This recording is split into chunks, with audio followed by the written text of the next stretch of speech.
맡고 있는 경북대 정치의학과 엄기훈이라고 합니다. 반갑습니다.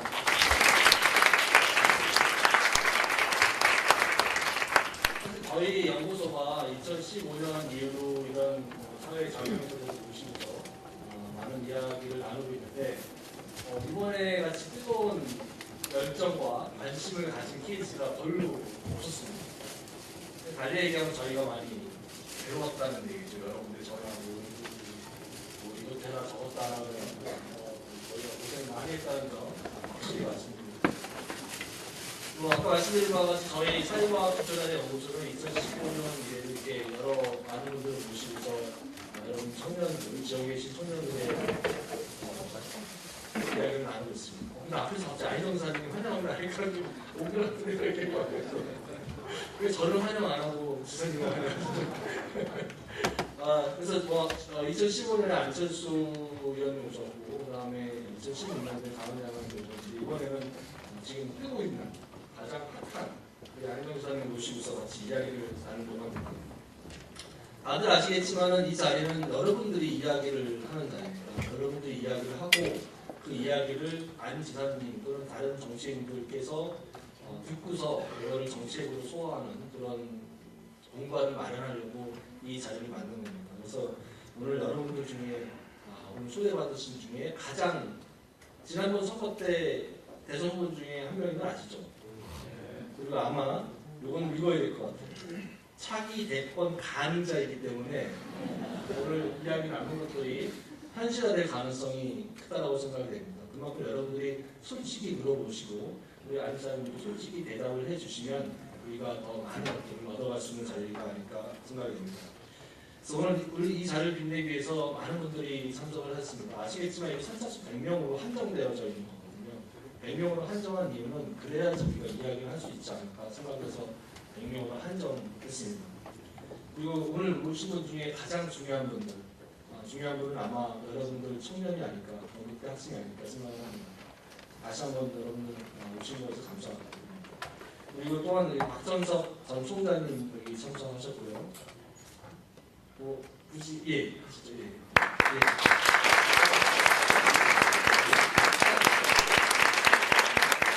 하세현 사회과학대 학장을 계십니다. 신성환 사회복지학과 교수님 오셨고요. 김초복 심리학과 교수님 오셨습니다. 어떤 분들이 없는 걸로 아시고 없죠? 예. 그럼 제 말은 저도 주시고요. 일단 안희정 교수사님의 특강을 들어보는데 강연이 끝나시고 나면 저기 앞에 이제 포스트잇이 붙어서 여러분들이 질문을 하면 포스트잇이 붙여져 있을 겁니다. 그 포스트잇을 직접 선택하셔서 답변을 해주실 예정입니다. 그럼 안희정 사님 강연 부탁드리겠습니다.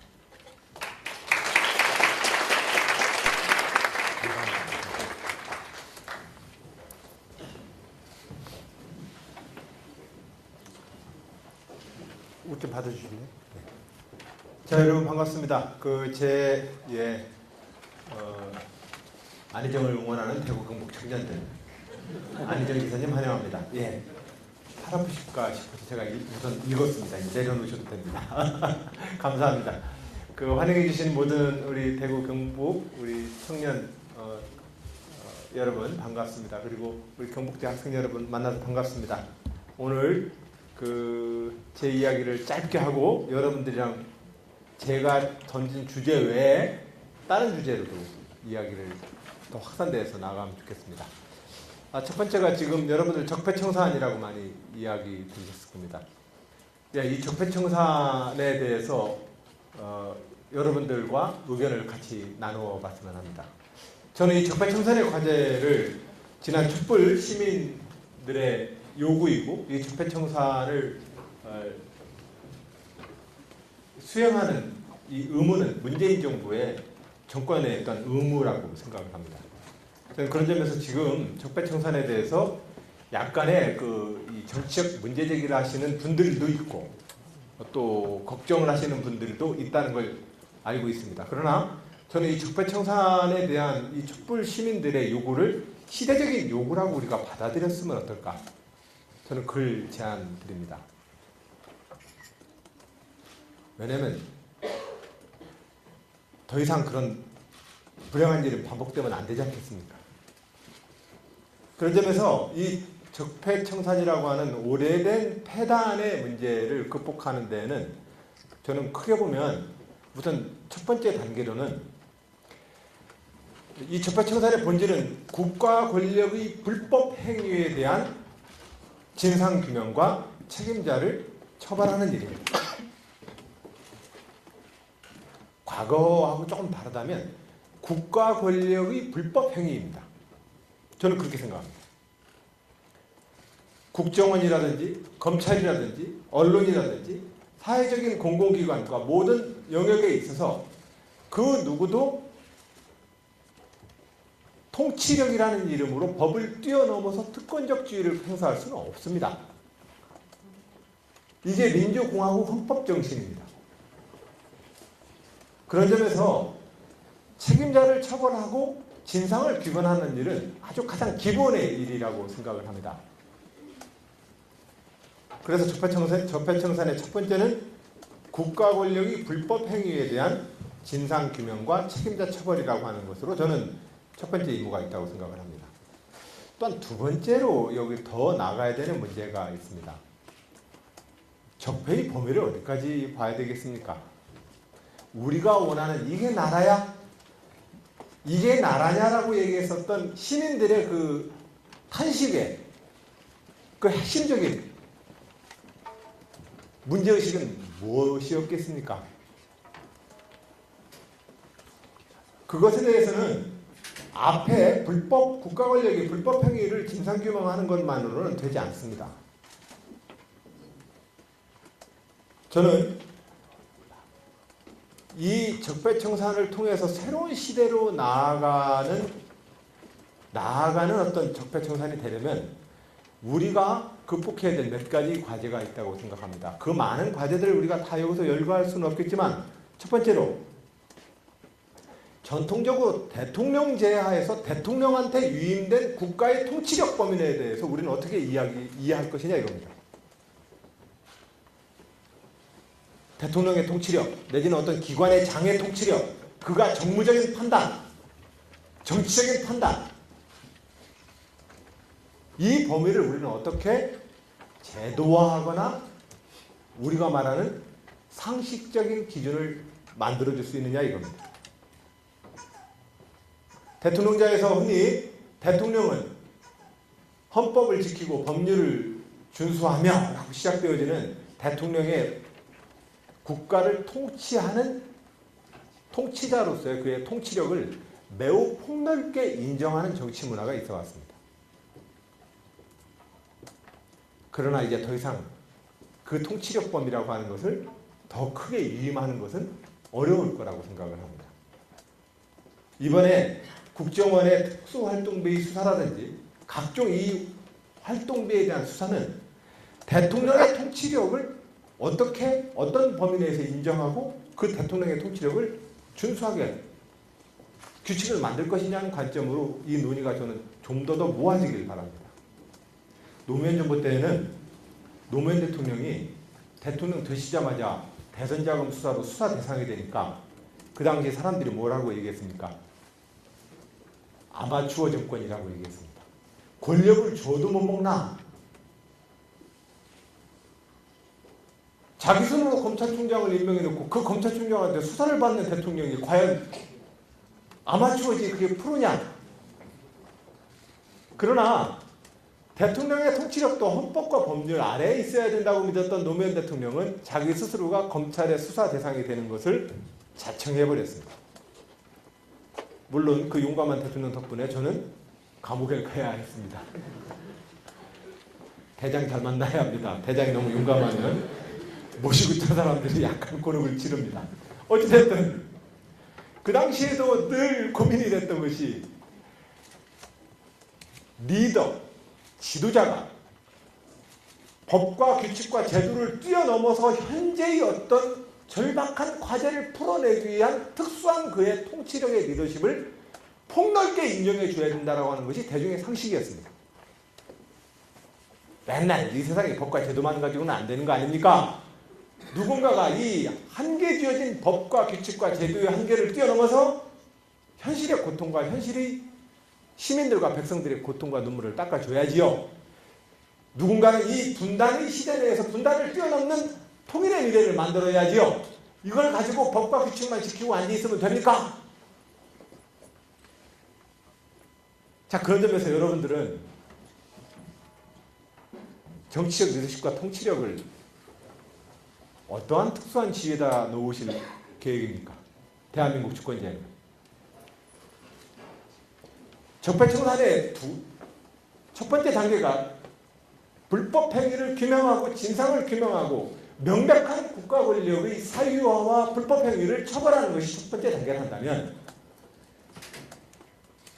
역사를 청산하고 과거의 잘못된 패단을 청산한다는 건 책임자 처벌로부터 출발해서 한 단계 더 나아가는 그 청산을 통해서 우리 모두의 시민의 상식을, 시민의 합의를 한 단계 더 높인다는 결과를 만들어야 합니다.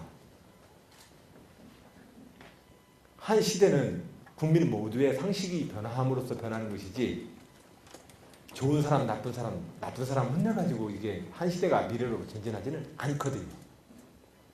오늘날의 독일은 나치 전범을 향한 국민들의 통합된 인식과 그러한 나치의 독재가 출현했었던 그 시대의 상황에 대한 시민적 상식이 변화하고 나치 청산과 처벌을 통해서 그 상식을 확인하기 위한 행위로서 청산이 시작되는 것이지, 그 처벌로만 끝나가지고는 절대로 청산이 안 되는 거 아니겠습니까? 그런 점에서 적폐청산에 대한 불법 행위를 규명하고 책임자를 처벌하는 것은 반드시 그 다음 단계로 넘어가야 합니다. 그 다음 단계로 넘어가는 것, 그것은 우리는 새로운 시민적 합의를 얻어야 되는 겁니다. 자, 이 시민적 합의에 제가 첫 번째로 문제제기를 합니다. 어떤 기관이든, 심지어 동네 동창회 모임마저도, 야, 동창 회장인데 그건 네 재량 범위를 해라.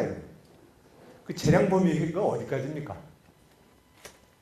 그것이 국가상으로 가면 대통령의 통치력이라는 이름으로 현실의 법과 제도를 가지고는 해결하기 어려운 어떤 범위를 대통령의 최고의 통치력으로서 뭔가 해결해 주길 바랬었던 우리의 낡은 정치 문화가 거기에는 자리 잡고 있기 때문에, 결과적으로 그런 것에 기반해서 우리의 정치 문화가 그렇게 낙후되게 작동을 했고, 급기야 이게 나라냐라고 하는 시민들의 비판을 얻게 되었던 것 아닐까요?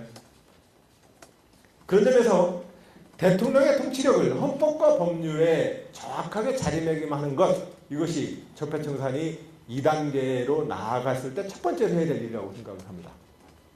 그리고 적폐청산에 또한 마무리를 해나가는 과정에서 몇 가지만 더 들어보겠습니다. 대통령 헌법제에서 대통령의 통치력을 정유지시키는 문제. 그리고 두 번째로는 중앙집권화된 국가체제를 변화시켜내는 일입니다. 중앙집권화된 체제라고 하는 것은 모든 지역 단말의 모든 중앙의 의사결정 기관의 나머지 모두는 집행기관이 된다는 걸 의미합니다. 너는 생각하지 마, 보고해 체제입니다. 호스트 컴퓨터가 딱 있고 네트워크망에 몰려있는 PC들은 니들은 생각하지 마, 나한테 보고만 해, 내가 결정해서 내려줄게. 이게 중앙집권 체제입니다. 이 중앙집권 체제가, 이 중앙집권 체제 내에서 국가를 이끌고 있는 대통령한테 과도한 통치력을 자꾸 허용하게 해주는 겁니다. 그렇기 때문에 이 지난 대통령의 낡은 통치력 범위를 극복을 해야 된다라고 하는 이 첫 번째 명제는 반드시 중앙집권화된 국가체제와 행정체제를 혁신시켜내지 않고서는 이 적폐가 완전히 입수되지 않는다는 겁니다. 그리고 세 번째로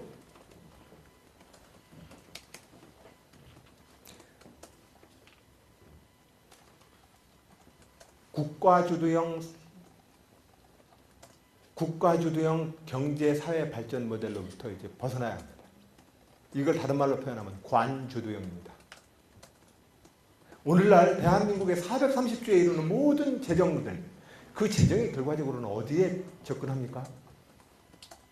물론 시민의 안전과 시민들이 자기 책임성에 기반해서 시민들의 공공 서비스를 지원해주는 쪽으로 가지만 상당 부분의 예산은 시민들이 자기 책임성과 시장의 교환과 거래를 통해서 이루어져야 될 많은 영역의 국가 보조금이라는 형태로 다 시장 개입형으로 경제산업 예산이 편성되어 있습니다. 지금 이제 농업에서부터 중소기업에서부터 R&D에서부터 대학정책에서부터 모든 산업 경제에 대한 기본 정책들이 이 국가가 시장에 개입하는 보조금 형태로 들어갑니다. 관주도형 사회. 이런 관주도형 사회의 한계가 시장과 개인과 기업과 좀 더 원활하고 효과적인 대한민국의 역동적인 미래 동력을 못 만들게 하고 있습니다. 대통령이 낡은 통치력 기반을 극복하는 통치력이라는 통치력 행위를 정유치시켜내는 문제는 중앙집권에 있는 국가체제를 정리하는 일이고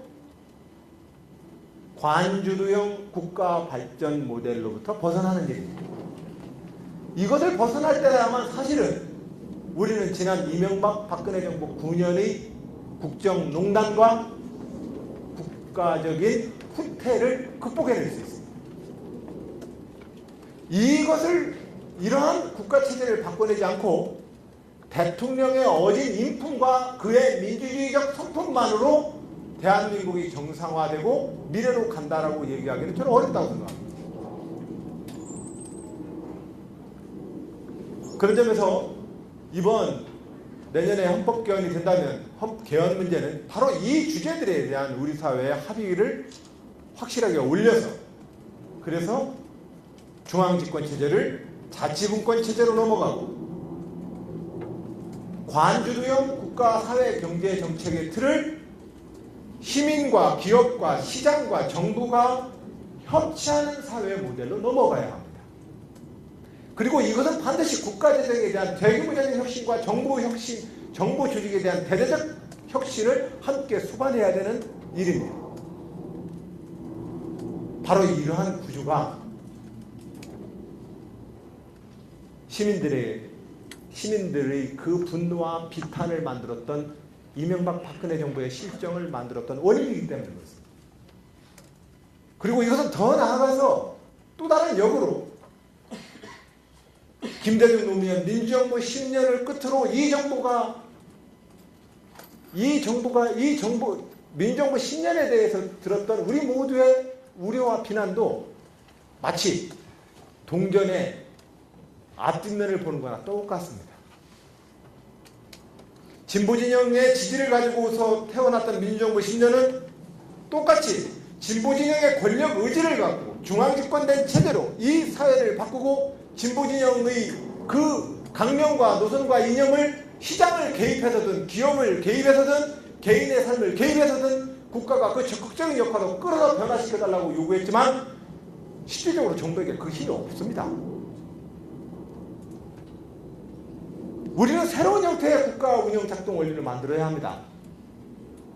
그리고 이 원리는 가장 기본으로 다시 시민주권의 나라를 선언하고 그 원리에 기초해서 국가를 다시 한번 혁신시켜내는 일입니다. 저는 이것이 적폐청산의 마지막 도달점이라고 생각을 합니다. 지난번 저는 민주당 경선 때 이 결론 부분을 먼저 얘기하는 바람에 다소 좀 어려움이 여러분들과 대화하는데 다소 어려움이 있었습니다. 그러나 제가 평생을 거쳐서 16살 때부터 혁명을 하겠다고 시작했던 그 길에서 저는 민주당과 김대중 노무현의 역사에 충성해왔던 사람으로서 제가 가지고 있는 문제제기만큼은 진보와 보수를 뛰어넘어서 국민 모두에게 저는 전달되었다고 자부합니다. 예, 문재인 정부가 촛불 시민들의 그 시대적인 요청을 성실하게 수행하고 있습니다. 저는 성실하게 수행을 해야 된다고 생각을 합니다. 그리고 이것에 대해서 정치보복이라고 얘기하는 모든 사람들에게 제안합니다. 새로운 대한민국을 향해서 이 문제를 함께 동참해 주시길 바랍니다. 박근혜 대통령을 출당했던 홍준표 대표야말로 지금 적폐청산의 현장에 최선두에 있는 거 아닙니까?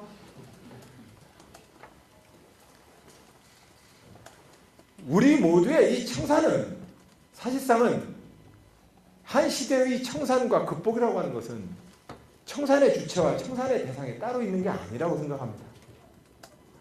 우리 모두가 그 속에서 새 시대를 넘어가자는 합의와 그 변화에 모든 사람들이 주인으로서 참여를 해내는 일, 이게 가장 중요한 일입니다. 촛불시민의 요구에 따라서 여야가 절대적 다수가 탄핵에 동의를 했고 탄핵을 의회가 가결하고 의결했다면 적폐를 청산하고 새로운 시대를 만들자는 이 명령은 지금 여야 모두에게 주어진 의무 아닐까요? 저는 이 의무를 문재인 정부가 성실하게 이행해 주리라 믿습니다. 그리고 이것을 토대로 우리는 다음 단계로 넘어가야 합니다. 즉 오래된 중앙집권국가, 관주도형 대한민국 국가로부터 시장과 개인과 기업과 가게와 시민사회가 국가 운영의 미래를 함께 결정하고 참여하는 미래의 새로운 구조를 만들어야 합니다. 이 미래를 만들기 위해서 저는 첫 번째, 자치분권 개헌으로 가야 합니다. 자치분권으로 가야 합니다. 자치분권은 그냥 단순하게 이념의 민주주의 이념에 충실한 구호가 아니라 촛불 시민광장에 시민들이 요구했던 시민주권의 나라로 가기 위한 유일한 길입니다. 김대중 정부가, 김대중 대통령이 87년 60항쟁 이후 만들어진 헌법 내에서 지방자치를 제도화시키기 위해서 그렇게 싸웠던 것들도, 그리고 전 세계 모든 곳에서 민주주의자들이 지방자치와 풀뿌리 민주주의를 지키고 발전시키기 위해서 싸웠던 이유도 결국 시민이 주인되는 나라 체제, 이것은 풀뿌리 민주주의 지방자치를 통해서 실현되고 구현되기 때문입니다. 안 그러면 똑똑하고 잘난 사람의 지배를 계속 받아야 합니다. 우리는 4년마다 한 번씩 똑똑한 사람과 잘났다는 사람들 중에서 누군가를 선택해서 그에게 청원을 해야 되는 무늬만의 주권자가 되게 되어 있습니다. 그게 지금 민주주의 역사가 우리에게 보여준 거 아닙니까? 그래서 자치분권 개헌으로 반드시 넘어가야 합니다. 그리고 이 자치분권 개헌을 이행하기 위해서는 중앙집권화된 국가체제의 관료와 정보 조직을 혁신해내야 합니다. 그리고 중앙정부의 이 관료와 비대해진 중앙정부 조직을 개혁시켜내는 일은 반드시 국가재정에 대한 대대적인 혁신이 필요합니다. 그런데 참 말은 저도 이렇게 하지만 이거 어렵습니다. 그동안 주던 국가보조금 하나 정리하는 것도요, 너무너무 힘듭니다. 예를 들어서 저는 충청남도 도지사로서 삼농혁신을 도정의 1순위 정책으로 삼아왔습니다. 2011년에 이것을 선언하고 5년 만에 2016년에 지역에 있는 9개 농민단체를 대표로 해서 충청남도에서 집행하고 있는 농업재정 중에 맞춤형 비료사업과 농가경영직불금 두 개의 예산을 합치면 450억 정도의 예산 규모가 되는데, 그동안 이것은 어떻게 집행되었느냐면 쌀 농사를 짓는 농민들에게 그 토양의 특성에 맞춰서 맞춤형 비료 지원 사업을 해줬고, 하나는 그래서 미국 생산, 쌀 생산의 생산량을 증가시키기 위해서 단위당 제일 쌀을 많이 단위당 생산하는 곳 충청남도입니다. 그러나 그 바람에 결과적으로 충청남도는 가장 많은 화학 비료를 쓰는 지역이 되어버렸고, 가장 많은 질소 성분의 비료를 투하함으로써 단맛의 저하에 따라서 쌀값이 가장 싼 지역이 되어버렸습니다. 그래서 2011년부터 이 문제를 어떻게든 뜯어고치자. 그러나 예를 들면 내가 100마지기, 200마지기 농사를 짓는데 200마지기에 따라서 맞춤형 비료 지원 때는 많지 않겠어요? 공짜로 비료가 오는 거니까요. 그러니까 농가 규모에 따라서 이 지원 내용이 굉장히 차이가 나죠. 10마지기 짓는 사람하고 200마지기 농사 짓는 사람하고 이 보조금 양이 다르지 않습니까? 요 양과 또 하나는 충청남도 쌀이 전국 평균 쌀값에 비교했을 때 충청남도 쌀이 80kg 단위로 기본으로 했을 때 약 10,000원가량이 쌌습니다. 저가미로. 요 10,000원가량 싸서 쌌기 때문에 중앙정부에서 변동직불금이라고 하는 제도를 운영합니다. 쌀 농사를 짓는 분들한테 기준시가가 20만 원이라고 했죠. 지금 20만 원 안 되는데 20만 원인데 내가 올 가을에 수확을 해가지고 쌀을 내다 팔아보니까 16만 원 받았어. 시장에서. 그러면 4만 원 갭 있잖아요.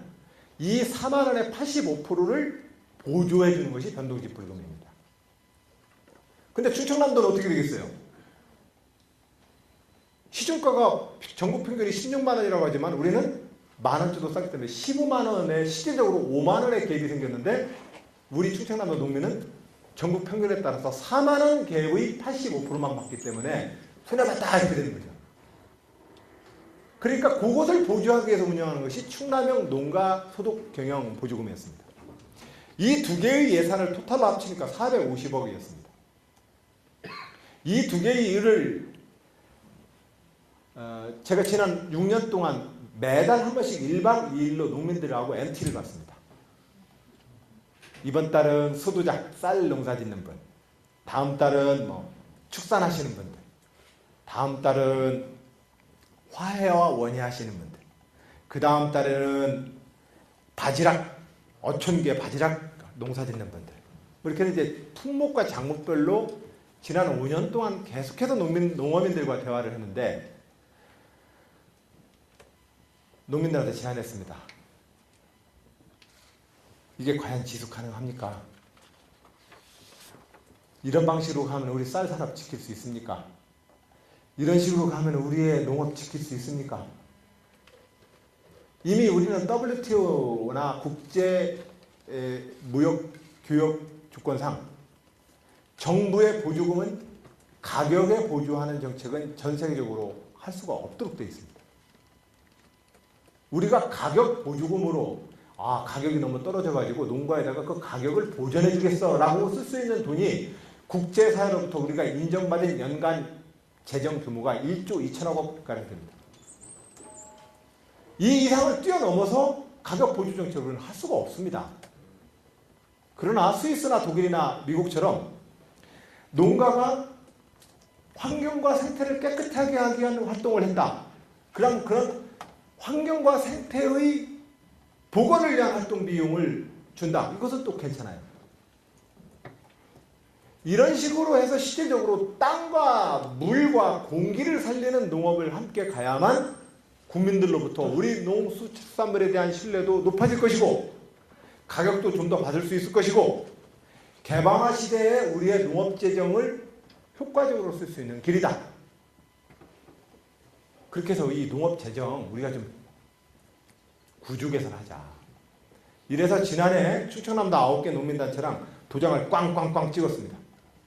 이 450억 원을 농가 단위로 생태 환경 농업에 참여하는 것을 전제로 해서 참여활동을 전제로 한 농가당 균등분을 하니까 37만 원 정도가 들어갑니다. 농가소득보전금으로. 물론 그동안 농사 규모를 많이 줬던 분들은 손해를 보게 되죠. 한 200만 원, 300만 원 받았던 분이 자기도 n분의 1로 37만 원을 받아야 되니까 쉽지가 않죠. 그러나 국가 보조금이 특정 상품에 대한 보조금으로 들어가는 것도 원칙적으로 시장을 왜곡시키고 가격에 대한 개입도 결과적으로 국가재정이 시장을 왜곡시키는 일입니다. 그래서 이 기준의 농업재정 450억을 농가의 생태직불로 전환하는데 지난해 합의하고 올해 첫 해로 충남형 농가 생태직불을 운영하고 있습니다. 근데 이거 하나 하는데도 5년 걸린 겁니다. 그렇기 때문에 제가 말씀드린 정부 혁신과 정부의 재정을 혁신하는 일은 굉장히 어려운 일입니다. 하지만 해야 될 일입니다. 현재 이러한 정부 재정 혁신을 위한 활동들이 앞으로 진행을 되어야만 실질적으로 앞에 말씀드린 대로 적폐청산에 대한 마지막 우리의 도달점, 그것은 책임자 처벌에 머무르지 않고 우리가 그동안 이제까지 진행돼 왔었던 중앙집권된 체제, 관주도형 사회, 그리고 또 하나 지역주의 정치 구도를 깨줘야 합니다. 이 구조를 깰 때라야만 저 촛불 시민들이 구한 이게 나라냐라고 한탄했던 시민들의 요구를 받아들여서 이 나라가 혁신하는 미래로 갈 수 있다. 이 말씀을 여러분께 드립니다. 여러분, 제 이야기는 여기까지 하겠습니다. 네, 고맙습니다.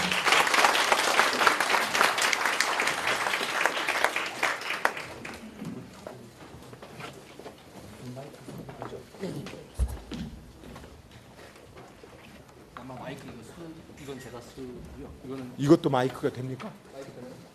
아마 저 카메라에 되는 거겠죠? 아, 예. 이거 하십니다. 마이크 뭐 저야 뭐. 아니 저번에 제가 해요.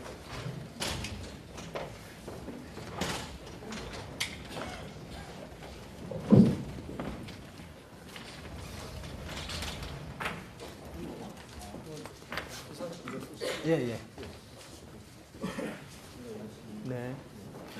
네. 이게 맨날 마이크를 잡고 노래를 불러야 됩니다. 노래 잘하세요? 안 부르세요? 시키지 마십시오. 예. 안 시키죠. 아니 오늘 워낙 말씀하실 게 많아서 더 하시고 싶은데 제가 여러분들 이야기 듣고 싶어서 잘랐습니다. 양해를 좀 부탁드리고요. 그래서 약간 워밍업하는 차원에서 지금 네. 제가 한 가지 드리고 기자님께서 보지 마시고 하나 포스트잇을 이렇게 몇 개 끄집어서 선택하셔갖고 이야기를 나누셨으면 좋겠습니다. 먼저 워밍업하는 차원에서 쉬운 질문일 수도 있고 어려운 질문일 수도 있는데 하나만 어디 아프신가요? 우리가 저렇게 예 말씀을 드리면 지난번에 대권 그에 도전하셨잖아요. 근데 무엇을 위해서 대통령 선거에 임하셨는지, 왜 대통령이 되고자 싶어하셨는지 워밍업 차원에서 말씀드리겠습니다. 제가 지난번 경선 때 얘기했던 건 민주당의 재집권이었고 그것은 김대중 노무현의 못다 이룬 그 미완의 역사를 더 완성해내겠다. 그리고 그것이 이제 제 가장 큰 구호였습니다. 그리고 지난 시대의 낡은 대한민국으로부터 새로운 미래로 나아가자. 근데 새로운 미래가 뭔데? 자꾸 물어봐요. 그러면 이제 오늘처럼 얘기를 이렇게 하죠. 너무 많아, 어려워. 한마디로 말해봐, 뭔데? 네, 그 질문을 한 두세 번 당하면 말과 단어가 꼬입니다. 근데 앞으로도 이 비전이라고 하는 것은 사실상 사람들에게 생생하게 함께 꿈꿀 수 있는 어떤 문장 표현인데, 왜냐면 마음으로만은 다 안 되잖아요. 문장으로 표현되어야만 사람들이 비전이라는 형태로 전달되니까요. 그런 점에서 저는 제가 말이 어려웠나? 내가 꿈꾸는 꿈이 너무 그 비전이 너무 간절하지 않아서 생생하지 않아서 그랬던 거 아닐까? 라고 생각을 했는데 아닌 것 같아요. 젖은 땅에 물이 고인다고 꾸준히 계속 얘기해야 돼요. 그래서 새로운 대한민국과 김대중 노무현이 못다 이뤘던 그 역사를 이어서 잘 달려가겠습니다. 대한민국 국민 여러분, 김대중 노무현의 역사를 기억해 주십시오. 복지, 통일, 외교, 그리고 새로운 경제적 번영의 길, 그 길 위에 김대중 노무현 정부가 세웠었던 그 정책들의 맥락을 환기하고 기억해 주십시오. 저는 그것을 좀 더 개량하고 버전업 시켜서 가겠습니다. 사실 그것이 이제 지난번 제 대선 때 저의 그 도전의 이유였었죠. 물론 정당과 민주당 당원들한테는 그렇게 얘기를 하죠. 누가 이길 수 있는 카드냐를 가지고 첫 번째는 얘기하게 됩니다. 정당 내에서 이기기 때문에. 근데 이제 불행하게도 저만 이길 수 있으면 좋은데 문재인 후보도 이길 수 있으니까. 그러니까 그때부터는 안 되는 거죠. 그때부터는 문재인 후보도 이길 수 있는 카드가 되기 때문에 그렇게 되면 그래도 지난번 문재인 후보가 지난번에도 나오고 그 형이고 하니까 형부터 혀. 이래버리면 이제 끝인 거예요. 뒤에 뭐라고 떠들어도 안 되는 겁니다. 그건 뭐 다음 선거도 마찬가지 아닐까요? 그런 측면에서 말씀을 드리면 네. 왜 다른 사람이 아니고 안희정 목사님입니다. 아니요, 다음번 선거는 좀 다를 거예요.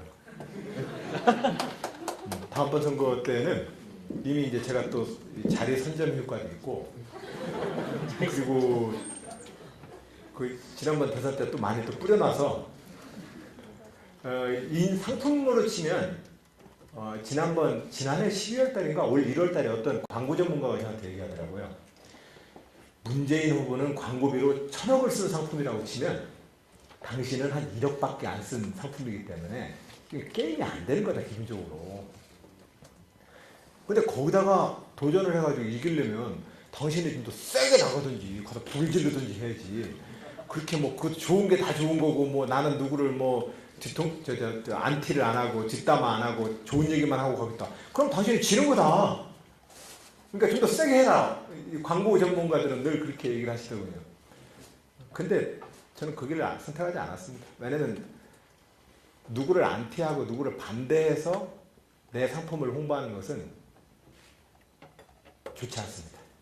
왜냐면 자기 상품의 진정한 맛을 떨어뜨립니다. 힘들더라도 맛집은 자기 맛솜씨로 꾸준히 팔다 보면 나중에 대박 납니다. 그런 점에서 보면 이번에 꾸준히 잘 버텼고 또 이 과정에서 일정 정도의 어디 가면 맛집이 있다 정도는 제가 선물을 내놓은 셈이어서 다음번에 좀 더 제 이야기를 하는데 유리한 조건을 좀 확보했다고 생각을 합니다. 맞습니다. 네. 박수 한번 치시면 이제 글을 보셔서 보지 마시고 네. 한 5개 정도를 선택을 하신 다음에 네. 답변을 해주시면 됩니다. 보지 말고요. 아니, 보기 봐야죠. 읽지 마시고. 읽지 말고. 예, 예. 질문을 읽어주시면 됩니다. 지사님처럼 당당한 지도자가 되기 위해선 어떤 노력을 해야 할까요?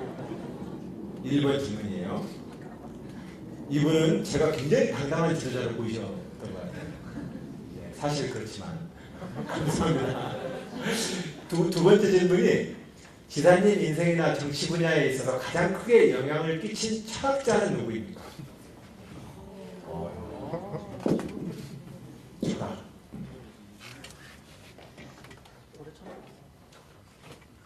당당한 지도자가 되기 위해서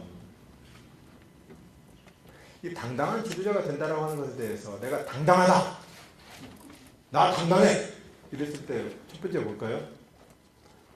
나 도덕적으로 흠 없어. 나 도덕적으로 흠 없는 사람이야. 아주 매고 털어도 뭔지 안 나. 근데 그럴 사람 있습니까? 없습니다. 우리가 당당하다는 것은 어떤 완결된 상태가 있기 때문에 당당하다라고 얘기하기보다는 저는 오히려 여러분들께 이렇게 말씀드리고 싶어요. 자기가 불완전하다는 것. 하지만 자기가 끊임없이 반성하고 개선할 수 있는 사람이라는 사실. 이것 하나만이 당당하게 만들 수 있습니다. 왜냐하면 제가 정말로 너무 절실해서 여러분들한테 말씀드리는 거예요. 제가 여러분들 나이나 30대까지만 하더라도 나 어렸을 때 맨날 그렇게 힘들었거든요. 부모님한테. 특히 내 충청도 출신 아니에요. 충청도랑 대구랑 비슷해요. 스타일들이. 어디 가서 흠잡히지 마라. 경험 없는 소리 남한테 흠 듣지 마라. 그거 흔들으면 다 네 애비애비 욕먹는 얘기다. 그러니까 사실은 맨날 주눅들어 살아요. 나 범생으로 살아야지. 누구한테 손가락질 당하지 말아야지. 근데 사실상 그렇게 해서 당당해질 수 있는 인생이 아무것도 없다는 것을 40대 중후반 들어서야 알겠어요. 나 그전에는 정말 완전한 사람이 되고 싶었거든요. 근데 그것이 불가능하더라고요, 해보니까. 완전해질 수가 없잖아요. 그리고 또 완전한 척 해야 되는 거거든요, 사실은. 원래 지저분한 거 있으면 원래 막 뒤로 막 집어넣고 깨끗한 척하고 이래야 된단 말이에요. 사실 불가능해요. 그래서 우리가 당당한 지도자가 된다는 것은 사실상은 자기의 완전한 인격체를 자랑하는 것이 아니라 부족한 한 인간의 존재가 끊임없이 자기를 개선시켜 나가는 그 과정으로만으로도 당당할 수 있다. 응? 그걸 여러분들한테 꼭 좀 말씀을 드리고 싶습니다. 근데 어렵습니다. 굉장히 어렵습니다. 이것이 신망이라고 하는 것과 연동되어 있기 때문에 그렇습니다. 신망이 그런 과정을 통해서 신망과 체신과 권위가 떨어진다라고 하는 위협을 늘 받습니다. 물론 어처구니 없는 실수나 어처구니 없는 오류들을 반복해서는 안 됩니다. 오류를 정하더라도 조금 더 개선된 오류들을 범해야 되죠. 내가 5살 때 벌였던 실수, 내가 사춘기 때 벌였던 실수를 똑같이 지금 할 수는 없는 겁니다. 그러나 끊임없이 그 개선을 해나가는 노력의 과정 속에서 자기는 당당해질 수 있다. 이 말씀을 좀 드립니다. 두 번째로 정치 분야에서 가장 크게 영향을 끼친 철학자는 누구인가? 정말 어렵네. 아무래도 부모님 같습니다. 가장 기본 어떤 토대는, 왜냐면 어렸을 때 가만히 부모님한테 들었던 얘기 중에 나중에 제가 고등학교를 1학년 때 제적당하고 나서 부모님이랑 무슨 언쟁을 하다가 저는 부모님한테 그렇게 배웠습니다. 그래서 결과적으로 바른 소리에다가 학교에서 쫓겨나더라도 저는 이 길이 옳다고 생각합니다. 이렇게 얘기했더니 부모님이 얘기를 아무 소리도 못 하시더라고요. 그러니까 부모님이 올바른 길과 바른 소리를 한다면 목에 칼이 들어와도 해야 된다 이랬거든요. 어렸을 때 그 소리를 들었는데 전두환이 광주에서 그 망나니 역할을 하는데 그럼 거기서 그 얘기를 하면 됩니까? 난 대전서 고등학교 1학년이었지만 광주에 그 시민항쟁을 막 폭동 소요 이래가지고 막 사망자 한 100몇 명 이러고 시커멓게 나오는데 그게 어떻게 제 나라 군대를 가지고 제 나라 시민을 그렇게 죽입니까? 이해할 수가 없는 짓이고, 이미 내버려둬도 박정희 독재자 죽고 3김에 서울에 해가지고 서울에서 뭐 그냥 지도자들 뭐 해가지고 그렇게 꾸려가면 되겠구만. 꼭 갑자기 나와가지고 나라가 위태롭다 이래가지고는 지가 먹겠다고 그런 거 아니에요? 그걸 어떻게 허용을 해요? 그러다가 이제 하다가 고등학교 1학년 때 계엄사에 잡혀서 학교를 잘렸어요. 1학년 2학기 때. 학교 교장 선생님께서 찝쳐가 오더니 1학년 3반 반장 오라고 그래가지고 가니까 가자 이러더니 대전에 가면 대전철공소예요. 그 국정원 지부 위장 간판이. 그 지하실에 가서 한 2, 3일 두드려 맞고 나오니까 학교에서 잘려있더라고요. 그래 이제 집에 와가지고는 부모님한테 얘기를 하다가 바른 길을 위해서는 목에 칼이 들어와도 살라는 우리 집안의 가언에 따라서 저는 실천을 한 것이므로 어머님 너무 마음 아파하지 마세요. 제가 가언을 살렸습니다. 예, 그것이 사실상은 저한테 가장 그 어떤 기본 토대를 줬던 것 같고요. 정치인으로서 영향을 누가 가장 미쳤는가 한 가지만 더 말씀을 드리면 그건 노무현 대통령이죠.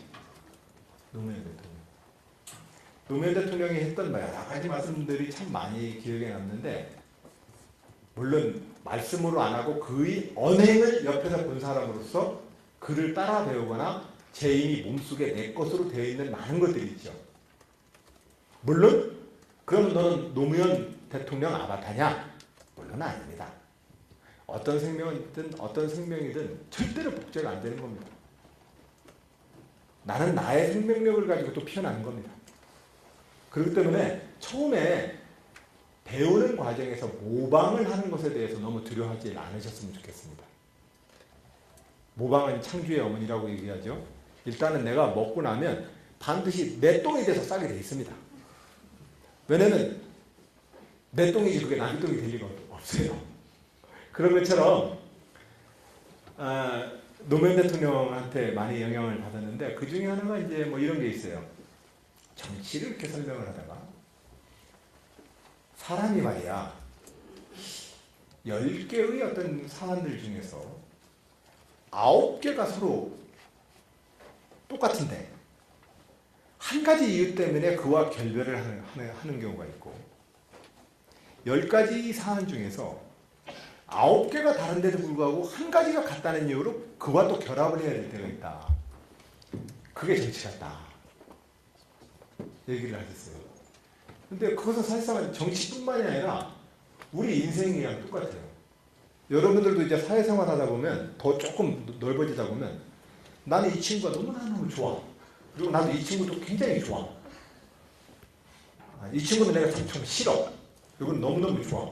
그리고 이 친구한테 얘 뒷담 말을 했어.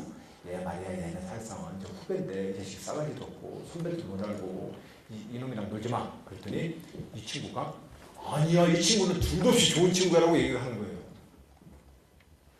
그래서 빈정이 상했어요. 그 집에 와서 생각을 해보죠. 얘랑도 결별해야 되나? 그러니까 사람 관계라고 하는 것은 굉장히 다면체의 관계여서 내 중심으로 놓고 보면 얘는 좋은 사람과 나쁜 사람이 구분되지만 화자와 관점과 인생의 주체가 다른 사람의 화자가 되면 나를 그렇게 가슴 아프게 했던 이 나쁜 놈이 걔한테는 또 좋은 사람이 된다는 거예요. 이런 현상을 너무너무 많이 보게 되잖아요. 그러면 사실 어떻게 돼요, 여러분? 솔직히 돌아버리죠. 힘들잖아요. 나랑 절친이 나랑 똑같이 좀 이렇게 동의를 해주고 나의 상처를 위로해줬으면 좋겠는데 오히려 걔를 두둔을 해버리니까 얼마나 황당한 상태가 돼요. 이런 과정을 무수히 겪다 보면 사람이 굉장히 다면체라는 사실을 발견하게 됩니다. 다면체이기 때문에 내가 그 사람과 관계를 맺었던 그 면에서 그는 나쁜 면이 있었던 거고 그와 그가 맺었던 그 다면체는 내가 못 봤던 다른 면이랑 결합됐기 때문에 그 사람이 좋은 사람이 되는 거거든요. 그럼 결과적으로 사람이 좋다 나쁘다라는 기준이 뭘까? 그러니까 이제 이것을 가장 극렬하게 많은 사람의 네트워킹을 직업적으로 처리해야 되는 정치인의 입장에 서서는 노무현 대통령의 그 말씀이 정치인의 직업적 자기 윤리와 철학으로서는 그 말씀이 맞는 거죠. 9개가 똑같아도 한 개 때문에 결별을 해야 될 때가 있고 9개가 다른데도 불구하고 한 가지 이유 때문에 그와 손을 잡아야 될 때가 있다. 그게 정치 같더라. 뭐 예를 들면 이제 이런 류의 말씀들을 많이 하셨는데 이 직업 윤리나 직업 철학에 대해서 정치라는 이 업의 철학에 대해서 가장 크게 저에게 영향을 줬던 분이라고 저는 말씀드릴 수 있습니다. 안사님은 부산을 아주 포용할 수 있는 그런 분이라고 믿고 말씀드리겠습니다. 하나 갑자기 떠오르는 질문이 옛날에 바보 노벨이라는 영화 다큐멘터리 영화 있었거든요. 근데 부산에서 이제 선거운동 하실 때 잠깐 나오세요. 잠깐 나오는데 컴퓨터 앞에서 담배를 피우면서 뭐 타이핑을 하고 있었는데 그때 뭐 하고 계셨나요? 설마 제가 그걸 기억하려고 생각하지 않죠. 근데 저는 주로 늘 학생운동 할 때도 그렇고 노무현 대통령과 일을 할 때도 그렇고 배구를 치면은 이게 불배급자였어요. 이상하게 자꾸 그 역할이 되더라고요. 이제 그러다 보니까 모든 사람들의 인적 자원들을 배치하고 그들의 충돌을 조절해줘야 되는 역할로 자꾸 들어가더라고요. 사람들 근데 정말 피곤해요. 어떤 때는 나도 그냥 내 역할만 하나 딱 맡아가지고 되면 좋은데 또 내버려두면 또 막 지들끼리 엉키고 싸워요. 그럼 또 어떻게 해? 여기 두둑고 이제 여기 두둑고 이제 이렇게 하자. 주로 이제 그런 기획 업무들이 주로 제 업무여서 어떤 아마 그런 관련된 어떤 일정 기획이나 내부 어떤 조직 기획이나 그런 서류를 만들었겠죠.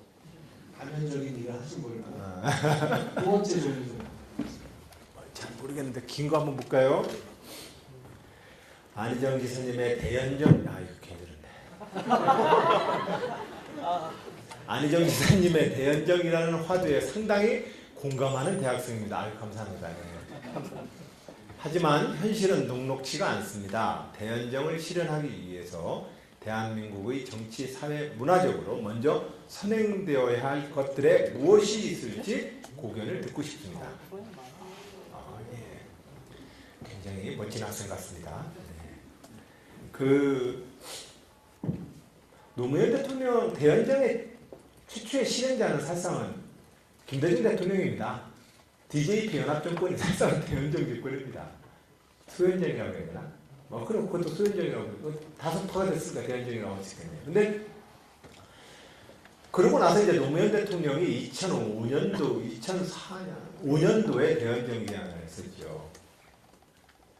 대연정은 목적은 아닙니다.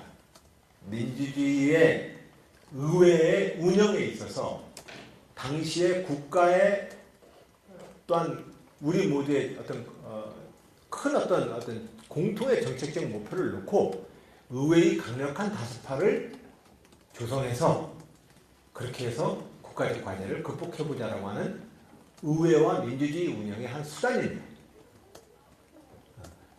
그렇기 때문에 공동 목표와 공동의 참여 목표를 얻어내는 게 제일 중요합니다. 근데 이걸 이제 정치를 할 때 자꾸 이념과 오름을 가지고 얘기를 하려고 해서 야 우리 의기투합했지 우리 의지와 동지야 그럴 수 있는 사람 많지 않습니다. 오히려 그냥 우리는 좀 더 솔직하게 대화를 더 해야 될지도 몰라요. 당신의 이익과 나의 이익을 어떻게 결합시켜낼 수 있느냐로 얘기하는 것이 더 빠릅니다. 예를 들면 제가 지지난주에 2주 전에 탈석탄 국제화 포럼을 충남이 주관을 해서 홍성에서 포럼 토론을 하는데 독일의 신재생 에너지를 탈원전, 탈석탄을 이루었던 독일의 하원 의원님이 독일의 사례를 발표하러 오셨어요. 저희들이 초대를 해서. 근데 그분이 얘기를 하는 게 우리 측이 얘기하는 거랑 결이 달라요. 접근법이. 그게 뭐 어떤 결이 다른가를 이렇게 보니까 그 독일 의원님은 뭔 얘기를 하시냐면 원자력과 석탄화력 발전에 종사하는 산업체의 개수보다도 신재생에너지로 넘어갔을 때 일자리가 몇 개가 더 늘어날 수 있고 현재 있는 일자리가 그쪽으로 이행을 통해서 좀 더 많은 일자리와 경제적 기회를 얻게 됩니다. 이걸 설명하는데 모두 시간을 쓰는 거예요.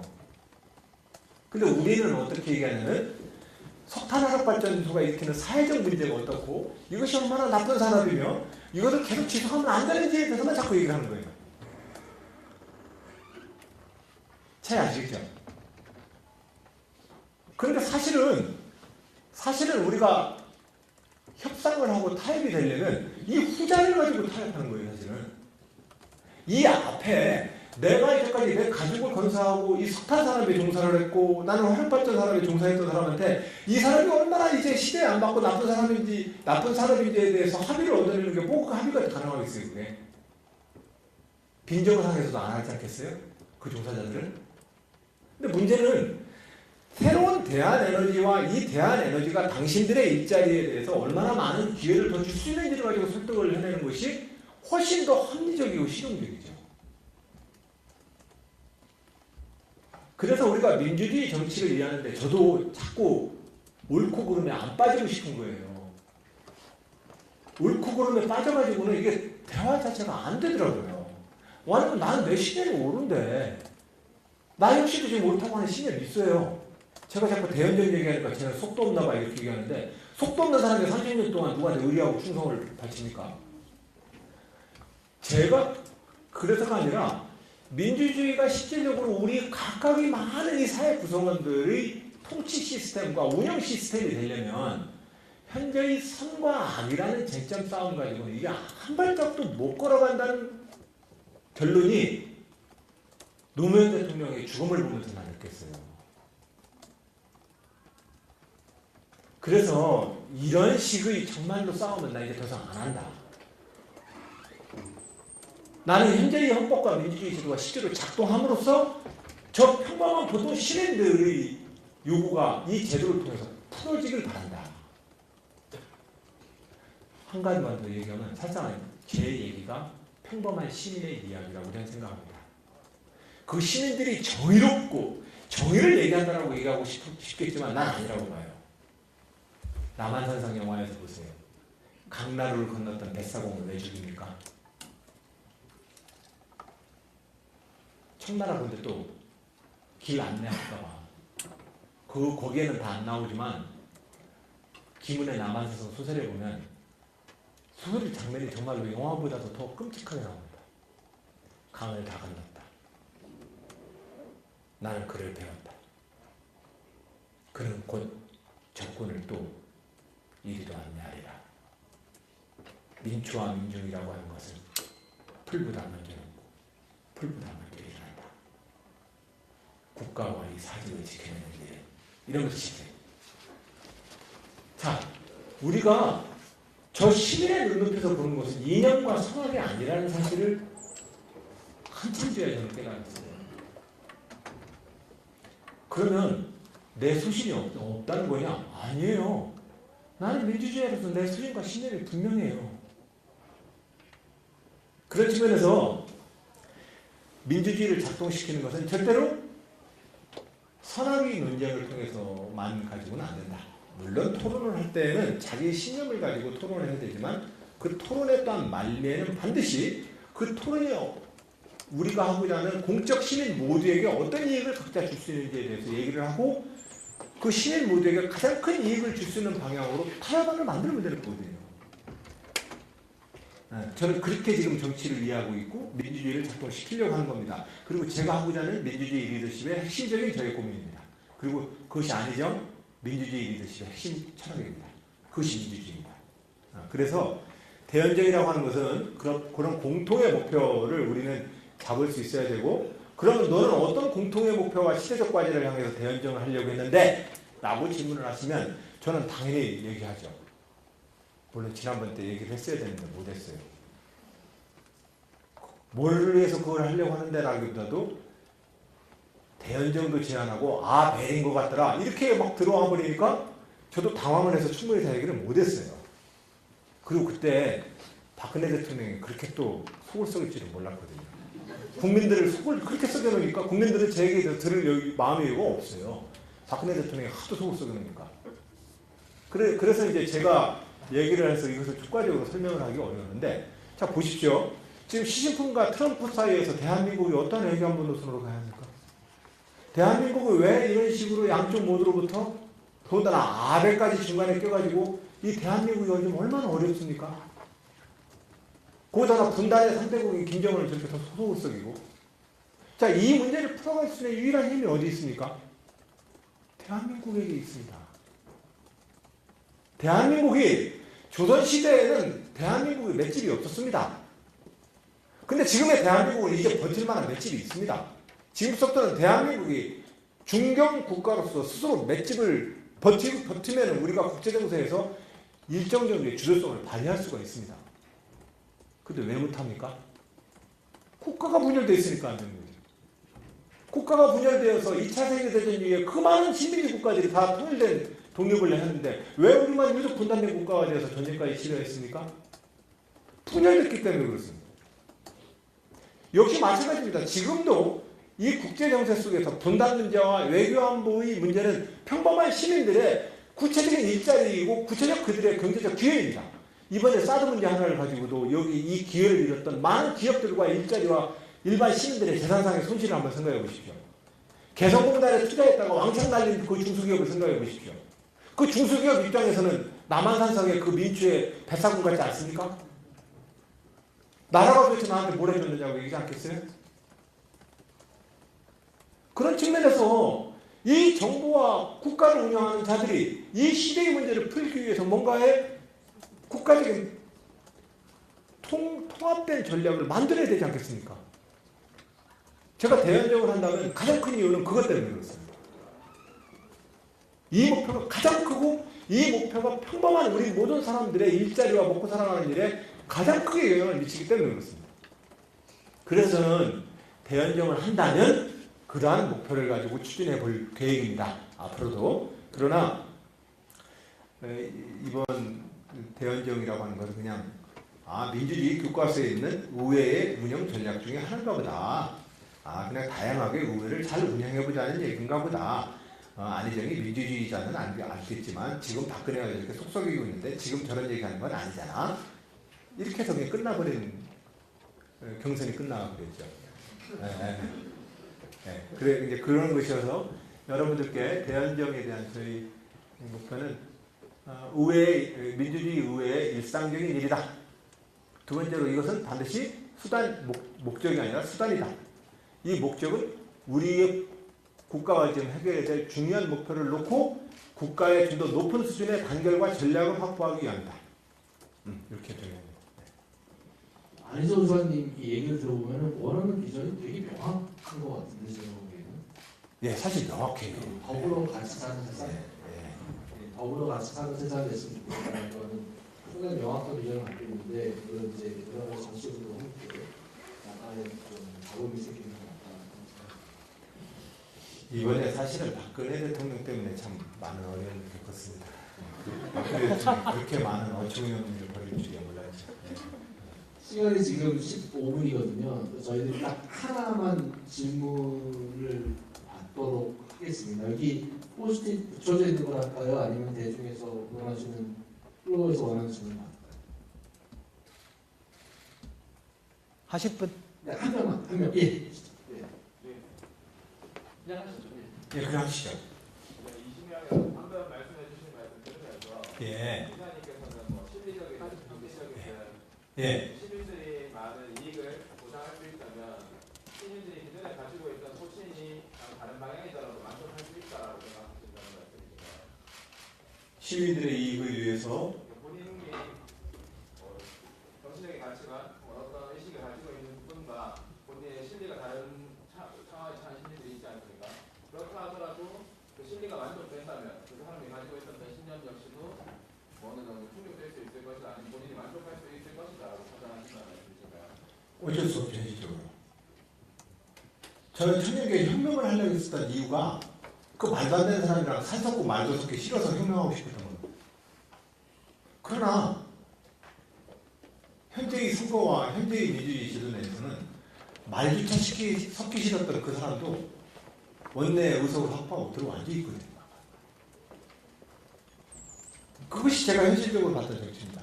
그렇기 때문에 이 여의도 정치는 반드시 그렇기 때문에 여의도 정치에는 대화가 사실 없습니다. 당론이라고 하는 지배방식 때문에 그렇다고 얘기하지만 그렇지 않습니다. 개별 의원들의 사례를 보면 속에서 절대로 상대와 섞이기 싫어하는 자기의 신념과 고집들이 있습니다. 아무도 상대에게 다가가서 실질적으로 대화하는 법을 우리는 아직 못 만들어내고 있습니다. 저는 그런 점에서 그 신념을 버리라는 게 아닙니다. 어떻게 작동할 것이냐를 얘기하는 겁니다. 오늘 이 자리에 오신 분 중에 많은 분들이 아마 사진을 찍기를 원하시는 분이 있다고 들었습니다. 그래서 시간이 좀 많이 아쉬운데 이 자리는 오늘 여기까지 해야 될 것 같고요. 혹시 다음에 선거법이 어긋나지 않으면 다시 한번 보실 의향이 있으신가요? 예, 뭐 제가 한번 불러주시면 오겠습니다. 예, 불러주시면. 박수 한번 주세요. 오늘 감독사님 시간이 저희가 여기까지 준비하도록 하고요. 사진 방영 너무 감사합니다. 예, 감사합니다. 여러분 반갑습니다. 지금 여기 정리하고 라인 나가시면 사진 찍으실 분들은 단체 사진 하나 찍을까요?